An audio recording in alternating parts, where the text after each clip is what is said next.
Hey guys, so some days I don't even know why I open TCG Player and look at what's going on because I just get more confused and the brain rot just continues every single day.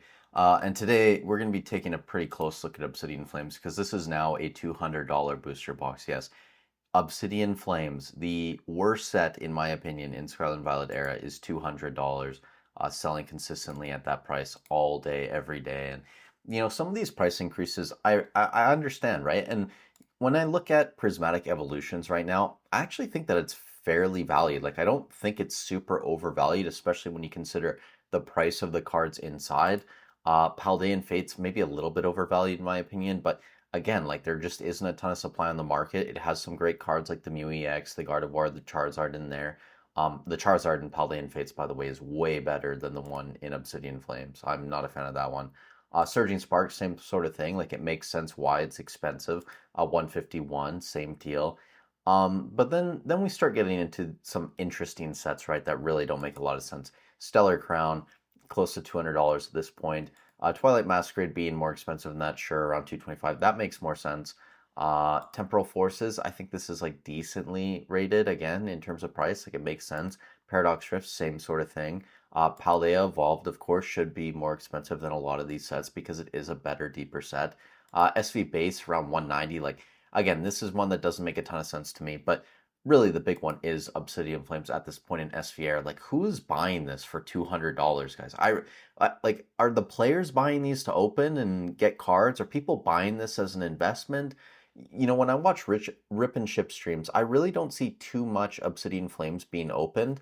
I'm sure like a lot of sellers do go through boxes of Obsidian Flames, but again, like I just don't see anything special in this set. Like, and again, I'm the number one hater of Obsidian Flames. This is super biased, but the fact that this set, and when you look at the data too, you look at the values of some of these cards, there is just absolutely nothing to get excited about in this set. And I understand the Ninetales is great. I called that card last year. I thought it was going to blow up. Scissor, I like that one too.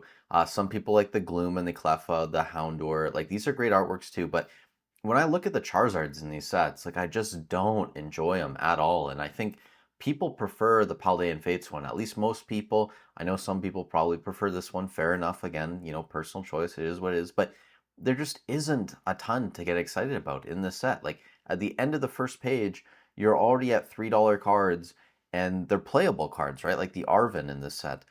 Other ones too. Pidgeot EX was big as well. So it really makes me question who is buying the set and who is just continually moving this up to $200. And I know there's going to be a lot of people in the comments saying, hey, Grayson, this is why you diversify. This is why you buy a little bit of every set. And, my response to that would be you would have done better on Paldea Evolved, right, if you bought last year. But at the same time, and I am curious about this because I'm sure a lot of you guys have Obsidian Flames, and I'm sure a lot of people at home who watch this video, maybe you're considering buying it and whatnot. Are you selling Obsidian Flames at this point? Like at $200 a box, are people going to start unloading Obsidian Flames? Do people really think that Obsidian Flames is going to reach $400 before Paldea Evolved hits 450, or before even some of these Sword and Shield sets start to take off again, right? Like Brilliant Stars, is this going to hit $600 before Obsidian hits $400? I don't know. Like I really just don't think this set is that great. And I mean, it's not super surprising to me in this market that a box like this is breaking $200 at this point, but I just think it's a little bit ridiculous, especially when you have stuff like Paradox Rift, like Temporal Forces, which again, like these sets aren't anything special, especially Paradox Rift, nothing too crazy in here. But when I look at Paradox Rift and compare it to Obsidian Flames, I'm a much larger fan of Paradox Rift. The Groudon especially, that card is great. I'm a huge fan of the Groudon. That would be a banger in any set, doesn't matter. And if this was a card in something like Surging Sparks or Prismatic Evolutions where the pull rates are much worse, this would be a much more expensive card, obviously. The Altaria EX, again, then we get into some Paradox Pokemon. You have the Roaring Moon, you have Iron Valiant, but you also have Garchomp, Steelix, Goldango, Evoltal. Like a lot of these cards are just so much better than anything in Obsidian Flames. And again, like maybe this is me partly coping, but again, if you own Obsidian Flames, I am curious, are you planning to sell anytime soon? Or is everyone just holding their Scarlet and Violet era stuff? If you bought Obsidian Flames at $80, like maybe it's time to start moving some. I don't know. I've even considered once I see Paldea Evolved move up into that like 250, 260, 270 range, I might eventually start moving a couple boxes onto the market. And that might sound crazy for some of you guys, especially if you've only been here for like the past 6 months or so. But again, I bought a ton of Paldea Evolved when it was like $90 a box when no one wanted it. So I'm kind of at the point where I just think uh, the jig is up. Everyone knows SVR is good. I think all these boxes are fairly priced, if not overpriced. And I don't know. Like I really don't know if buying these around these price points is going to be a good investment over the next 2, 3, 4 years. I really think that there are going to be some better plays coming. But right now, I'm not super excited about any of this. When I look at Sword and Shield at this point, even something like Battle Styles, right? Like this has continued to move up. But again, Chilling Reign at like $300. You guys are telling me that you'd rather buy Obsidian Flames at $200 than Chilling Reign at 300. To me, that just makes no sense. And I understand part of why Chilling Reign is still this low. I think there's just more of it on the market, right? Like a lot of stores still have a ton of build-in battle kits or sleeve boosters or blister packs, stuff like that. Whereas something like a Vault or Fusion Strike rather, because those got really big reprints kind of at the same time. Fusion Strike, it just seems like there's a little bit less of that on the market. Obviously, there's better cards in Fusion, but I would much rather buy Chilling Reign at 300-ish dollars, 320, than pay $200 for Obsidian Flames booster boxes. I really just can't get to some of these evaluations. It seems a bit ridiculous.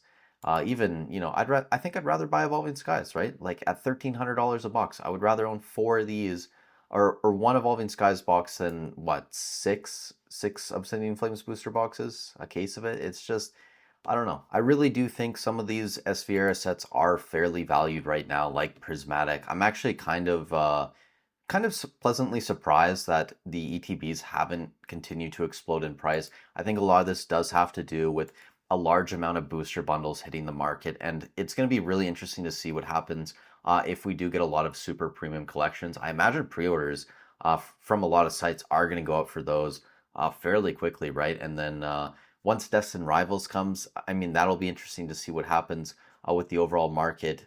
Searching Sparks, like it doesn't really look like it's going to slow down all these reprint rumors and stuff. Like I don't think that's going to take too big of a hit, and it probably shouldn't, right? Like you have that Pikachu in there, the Milotic, the Latias EX, obviously. So it really makes sense why some of these top sets, the specialty ones and the booster boxes, are doing well. But some of these earlier sets, other than age, right? Like are people really just overhyping some of these sets because they're older and they probably aren't going to get reprinted again? Maybe, but again, like I'm not a buyer at $200. If I owned Obsidian Flames and I bought at $80, $90, I would definitely be taking a really strong look at selling some of these boxes right now.